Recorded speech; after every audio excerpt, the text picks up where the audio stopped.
जब मैं जमात में जाया करता था, तबलीगी जमात में, और मेरी मां मुझे ताना देती थी तू दरफदर हो चुका है। जब मैं कुरान पढ़ा करता था फजर की नमाज के बाद, तो एक मर्तबा ऐसा भी हुआ कि मेरे बाप ने मेरी टोपी सर से उठाकर फेंक दी, और मैं कुरान पढ़ रहा था। एक दिन वो भी आया कि मां ने कुरान बंद कर दिया और क्या कहा, क्या हमारे यहां किसी की मौत हुई है? इतनी देर तक तो कुरान पढ़ रहा है। दरअसल हमारे मां बाप का रवैया मेरे साथ ये था, मैं जमात में जाता था तो वालिद कहते थे तुझे दरफदर हो जाना है, और मैं कुरान पढ़ता था तो मां कहती थी क्या हमारे यहां किसी की मौत हुई है, इस वजह से कुरान पढ़ रहा है। जब इनका रवैया मेरे साथ ये था, कुरान के साथ ये था, इसी वजह से ये जलील हो रहे हैं। कभी कभी कसूर औलाद का नहीं होता, वालिदैन का भी कसूर होता है। जब वो उनकी दीनी तरबियत नहीं किया करते हैं, उनको कुरान नहीं बताते हैं, उन्हें नबी अलैहिस्सलातु वस्सलाम की सीरत का जो है सीरत का मुताला करने को उनकी जिंदगी में इसका बिल्कुल दखल नहीं होता।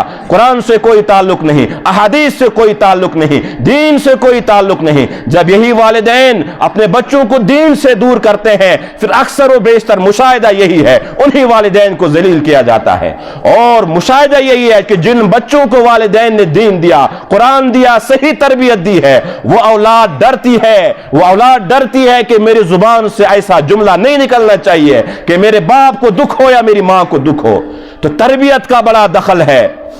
इसकी भी एक मिसाल है कि एक शख्स को हमारे इलाके के अंदर ही एक शख्स ने अपने वालिद के साथ बदतमीजी की, तो एक मुफ्ती साहब के पास आए, कहने लगे मेरा बेटा मुझे बड़ा जलील करता है। तो बेटे को जब मुफ्ती साहब ने, इमाम साहब ने बुलाया, फरमाया माँ बाप के साथ तुम्हारा रवैया ठीक क्यों नहीं है?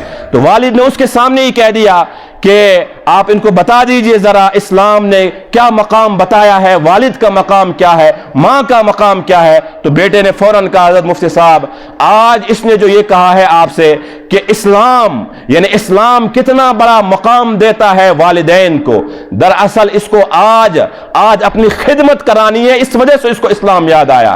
तो मुफ्ती साहब ने फरमाया मुझे समझ नहीं आया आप कहना क्या चाहते हैं? फरमाया जब मैं जमात में जाया करता था, तबलीगी जमात में, और मेरी मां मुझे ताना देती थी तू दरफदर हो चुका है। जब मैं कुरान पढ़ा करता था फजर की नमाज के बाद, तो एक मर्तबा ऐसा भी हुआ कि मेरे बाप ने मेरी टोपी सर से उठाकर फेंक दी, और मैं कुरान पढ़ रहा था। एक दिन वो भी आया कि मां ने कुरान बंद कर दिया और क्या कहा, क्या हमारे यहां किसी की मौत हुई है? इतनी देर तक तो कुरान पढ़ रहा है। दरअसल हमारे मां बाप का रवैया मेरे साथ ये था, मैं जमात में जाता था तो वालिद कहते थे तुझे दरफदर हो जाना है, और मैं कुरान पढ़ता था तो मां कहती थी क्या हमारे यहां किसी की मौत हुई है, इस वजह से कुरान पढ़ रहा है। जब इनका रवैया मेरे साथ ये था, कुरान के साथ ये था, इसी वजह से ये जलील हो रहे हैं। तो मां बाप को भी सोचना है, हमें अपने बच्चों को दीन देना है, कुरान देना है, कुरानी तरबियत करनी है।